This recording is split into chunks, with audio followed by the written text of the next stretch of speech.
आज का सवाल। एक मीडिया स्कॉलर का कहना है कि सूरह बकरा की आयत नंबर 196 में हज के हवाले से ज़ालिका लिमन लम यकुन अहलुहु हादिरिल मस्जिदिल हराम से मुराद अरब के बाहर से आने वाले लोग हैं। आपकी इसमें क्या तहकीक है? एक ये बात फरमाई है कि अगर कोई शख्स हज के सफ़र में उम्रे का फ़ायदा उठाना चाहे तो अरब से बाहर के लोगों को, अरब से बाहर से जो लोग जाते हैं उनको ये इजाज़त दे दी है कि वो अगर चाहें तो हज के सफ़र से फ़ायदा उठाकर साथ उम्रा भी कर लें।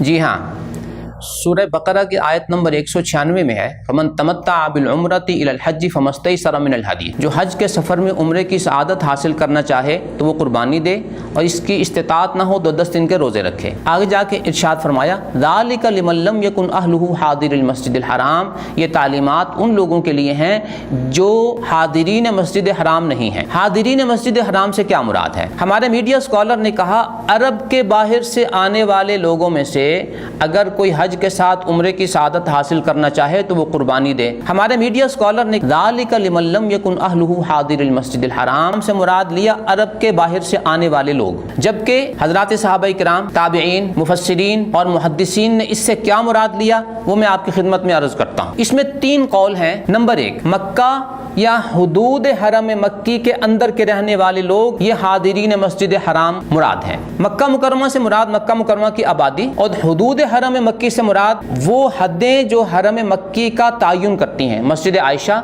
जिराना, हुदैबिया वगैरह, ये हद हरम मक्की के अंदर रहने वाले लोग, ये हादिरुल मस्जिदिल हराम है। ये कौल मनकूल है हज़रत अब्दुल्लाह इब्न उमर रज़ियल्लाहु अन्हुमा से, हज़रत अब्दुल्लाह इब्न अब्बास से, उनके शागिर्दों में से मुजाहिद से, कतादा से, ताऊस से, हसन से, ज़ुहरी से, नाफिअ से, इब्राहीम से, अबुल आलिया से, रबी बिन अनस से, मैमून बिन मेहरान से, इन 12 हज़रात से ये कौल मनकूल है कि मक्का या हुदूद हरम मक्की के अंदर के लोग हादिरीन मस्जिदिल हराम है। दूसरा कौल इमाम शाफी रहमतुल्लाह अलैह का है। वो फरमाते हैं कि जितनी जगह से नमाज में कसर किया जा सकता है सफर की हालत में, उससे अंदर के लोग मुराद हैं। गोया तकरीबन 70-80 किलोमीटर मक्का मुकरमा के इर्द गिर्द के लोग ये हादिरीन मस्जिद हराम है। तीसरा कौल मनकूल है हजरत मखहूल से, हजरत अता से, इमाम अबू हनीफा रहमहुल्लाह से। इनके नजदीक मीकात के अंदर के लोग ये सारे हादिरीन मस्जिद हराम हैं। गोया ज़िलहुलैफा, यलमलम, सैल कबीर, ज़ात इर्क, ये जो मुख्तलिफ अतराफ में मीकात हैं जहाँ से इहराम बांध के आगे गुजरना होता है, उसके अंदर के लोग मुराद हैं। ये गोया ज़्यादा से ज़्यादा जो मसाफत बनती है वो मीकात के अंदर के लोग मुराद हैं। ये तीनों कौल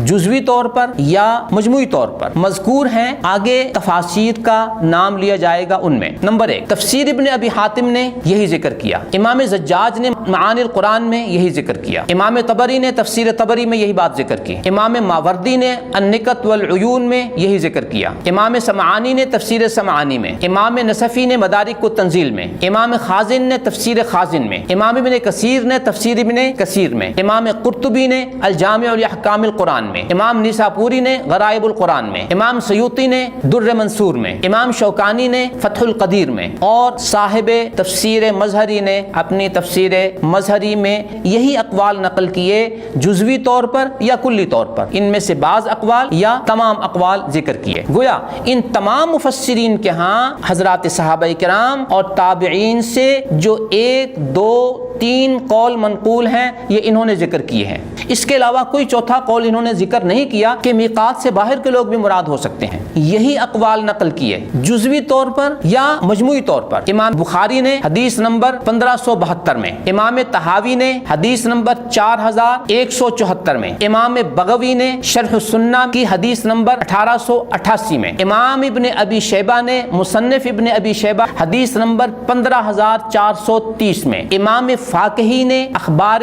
मक्का की हदीस नंबर 1819 में, इब्न अब्दुल बर ने इस्तिज़कार हदीस नंबर 731 में। मक्का, हुदूद मक्का, मसाफत कसर से कम का एरिया या मीकात के अंदर के लोग, ये हादिरुल मस्जिदिल हराम है। इसके अलावा कोई चौथा कौल नहीं है कि इससे बाहर के लोग भी मुराद। अब आइए हम देखते हैं कि मीकात के अंदर के जो लोग हैं इनके पूरे इलाके की जो मसाहत है, जो पैमाइश है, ये सारी की सारी 24,000 30,000 مربع کلومیٹر بنتی ہے۔ گویا حاضرین مسجد حرام کا جو زیادہ سے زیادہ مصداق بن سکتا ہے وہ 24,000 مربع کلومیٹر بنتی ہے، جبکہ میڈیا اسکالر نے عرب کے باہر سے آنے والے لوگ مراد لیے۔ عرب کی پیمائش اگر کی جائے جن میں سعودی عرب، یمن، امارات، قطر، یہ وہ مرکزی ایریا ہے جو اس وقت بھی شبہ جزیرہ عربیہ شمار ہوتا تھا، تو اس کی پیمائش 30 لاکھ مربع کلومیٹر بنتی ہے۔ تو صحابہ کرام، مفسرین اور محدثین کے ہاں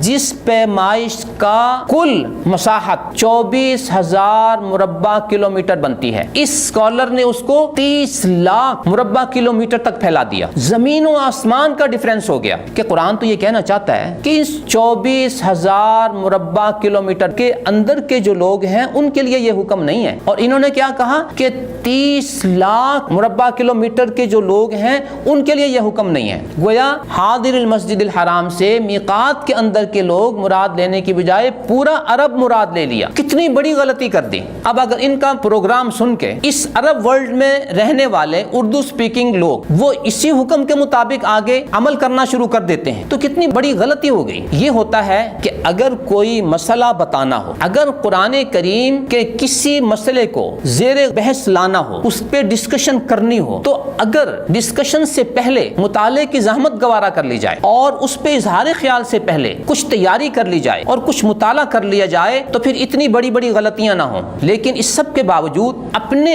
ان افکار کو ٹائٹل دیا جاتا ہے کہ قرآن کریم کی ریسرچ کے بعد میں اس نتیجے پر پہنچا ہوں، قرآنی مطالعہ میرا یہ کہتا ہے۔ وہ قرآنی مطالعہ کتنا گہرا ہوتا ہے اس مختصر سی مثال سے آپ اندازہ فرما سکتے ہیں کہ 24,000 مربع کلومیٹر کو 30 لاکھ مربع کلومیٹر بنا دیا۔ بس یہ ایک مختصر سی مثال ہے حاضر المسجد الحرام کی تشریح کے حوالے سے، اور اس سے آپ اندازہ لگا سکتے ہیں کہ موصوف میڈیا اسکالر کے علم کا معیار کیا ہے۔ صرف زبانی گفتگو کر لینا اس کا نام علم نہیں ہوتا، اس کے پیچھے کوئی اسٹڈی واقعی بھی ہوتی ہے، اس کے پیچھے کوئی تیاری بھی ہوتی ہے۔ اس میں یہ دیکھنا ہوتا ہے کیا میں جو بات کرنے لگا ہوں یہ کسی صحابی نے کہی ہے، کسی تابعی نے کہی ہے، کسی اور مفسر محدث نے کہی ہے؟ اگر کہی ہے تو سر آنکھوں پہ، اور اگر نہیں کہی تو شاید پھر یہ مسلمانوں کے لیے قابل قبول نہیں ہو سکتی۔ جن بیچارے سادہ لوح عوام کی رسائی ان